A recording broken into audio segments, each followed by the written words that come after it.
Marvin bersorak, "Sayang, selamat atas keberhasilan darimu yang telah menyelamatkan bisnis keluargamu. Sebagaimana perkiraan kita semua, bahwa kau akan berhasil." Sekelebat Marvin melirik Russell yang masih saja memberengut. Saat ini, Derek dan Elena tak berani berkomentar. Mereka berdua pun menyadari benarnya omongan Marvin. Jika satu kali, mungkin bisa jadi sebuah kebetulan. Tetapi ini untuk kesekian kalinya, dan tidak mungkin bisa disebut sebuah kebetulan lagi. Marvin menatap ayah mertuanya dan berkata, "Bagaimana sulap yang aku mainkan? Ayah."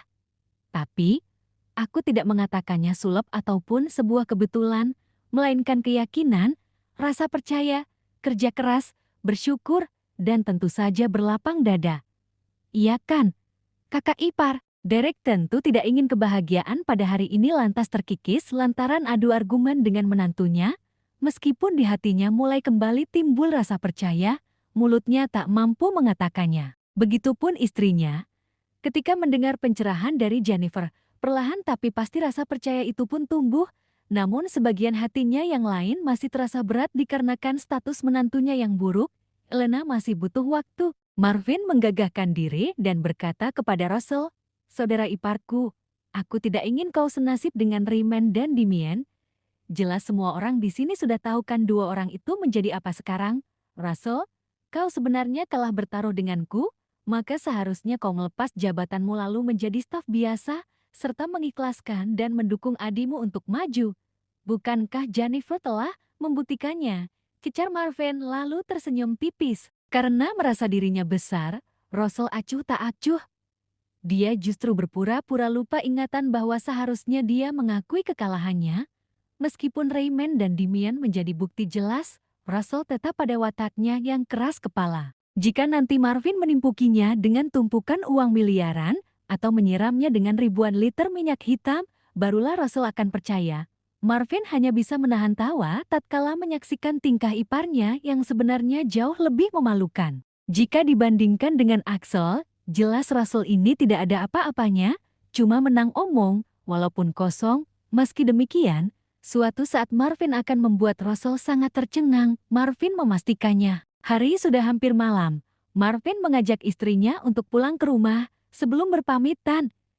Dia bilang kepada kedua mertuanya, "Ayah, Ibu, rumah baru kami sedang tahap proses pembangunan. Karena masih berada di distrik Rockley, dekat dengan tempat kerjaku, jadi lebih hemat waktu, diperkirakan 3 bulan akan selesai. Membangun rumah yang sangat megah dalam waktu 3 bulan terdengar agak sulit, namun begitulah apa yang ada di kepala Marvin Rack memang sulit ditebak. Jika membangun pabrik besar saja hanya butuh waktu 2 bulan, tentu dia bisa membangun rumah tersebut dalam waktu kurang dari 2 bulan. Ketika dalam perjalanan pulang, Jennifer menunjukkan alat tes pack pada suaminya. "Sayang, aku hamil." Seketika jantung Marvin langsung berdebar bahagia dan matanya berkaca-kaca. "Syukurlah. Nah, kalau ini jelas karena kerja keras kita berdua, sayang." Jennifer menggigit jari manisnya, lalu berkata, "Tentu saja, sayang. Aku harap ini peluru terbaik darimu. Aku rasa semuanya terbaik, sayang." Marvin tersenyum puas. "Sebagaimana harapan kita berdua. Semoga burung, tiang listrik." Marvin tidak bisa menahan tawa. Mereka berdua sangat berharap bahwa calon bayi mereka kali ini akan selalu sehat dan lahir dengan selamat. Sang penerus dari keluarga Rack dan keluarga Winston. Sesampainya di kediaman keluarga Rack, Marvin dan Jennifer langsung bergegas mandi. Berdua, mereka bertelanjang bulat dan berdiri di bawah percikan air shower. Marvin memeluk istrinya dari belakang dan menikmati setiap lekuk tubuhnya. Dia menciumi, mengendus, menjilat, sepuasnya. Jennifer kegelian begitu lehernya dihisap. Sementara jemari Marvin tak henti meremas buah dadanya. Jennifer membalik badannya, lalu menempelkan bibirnya ke bibir Marvin. Dia mengulum dan menjelatinya sampai lupa diri. Air shower dan air liur mereka bercampur. Tubuh mereka berdua sangat lekat, bergesek. Marvin mendorong tubuh istrinya hingga menempel di tembok, lalu menjilati tubuh istrinya dari atas sampai bawah. Kembali menciumi bibir istrinya sampai puas. Setelah itu, pedang yang memanjang itu pun segera beraksi. Marvin sangat perkasa ketika sudah berhadapan dengan istrinya. Berbagai macam gaya pun dia keluarkan tanpa lelah. Ah, desah Jennifer begitu merasakan tusukan yang begitu gelisah,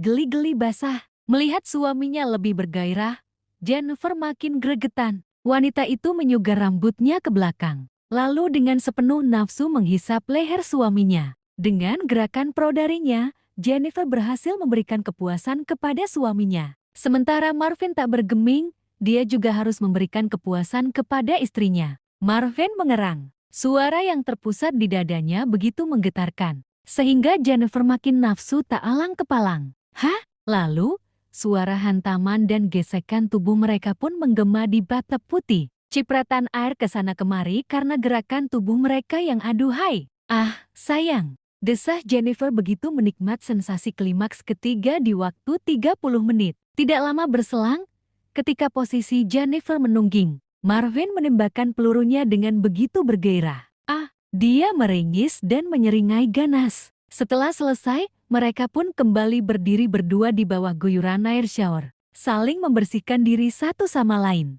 Jennifer menatap nafsu, kemudian kembali menciumi bibir suaminya. Tubuhnya menggeliat-geliat kegelian. Desahan napas kasarnya berontak. Namun, ronde pertama ini harus diselesaikan. Ronde selanjutnya akan kembali dimainkan di ranjang. Mungkin agak malaman sedikit. Selesai makan malam bersama yang lain, Marvin dan Jennifer masuk ke dalam kamar.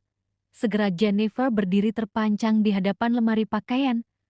Bagus yang mana ya? Bingung, gumamnya dan menggigit bibirnya sendiri. Marvin sedang berbaring di atas ranjang sambil memainkan ponsel. Karena istrinya hampir 5 menit berdiri di sana, Marvin malah heran. Daster, lingerie, atau pakai bikini, kau tetap sama saja, sayang. Jangan pernah ragu untuk berpakaian di dalam kamar ini. Jennifer menoleh, aku tidak ingin mengecewakanmu. Sayang, Marvin lalu menaruh ponselnya di atas nakas. Kau tidak akan pernah mengecewakanku. Servismu selalu bagus. Jennifer mengucir satu rambutnya. Dia mengeluarkan tatapan seksi dan menggoda. Bagi Marvin, ketika saat ini, tidak ada yang lebih menarik di dunia ini kecuali hanya istrinya. Baginya, istrinya adalah kenikmatan terbesar dan tidak ada yang bakal menandinginya. Matanya, hidungnya, bibirnya, lehernya, dadanya, dan misnya, semuanya sempurna. Belum sempat Jennifer mengenakan salah satu pakaian dinas malamnya, Marvin langsung menerkamnya dari belakang, mengangkatnya, dan menghempaskannya ke atas ranjang. Ronde kedua berlangsung selama lebih dari 1 jam. Jennifer dibuat banjir oleh Marvin, basah, nikmat, tak berdaya. Setelah itu, Jennifer pun terlentang lemah kehabisan tenaga. Marvin mengatur napas lalu mengambil ponselnya, lalu berkata, besok ada undangan dari pihak pemerintah pusat Chemisland, sebuah seminar terkait pembatasan penggunaan batu bara.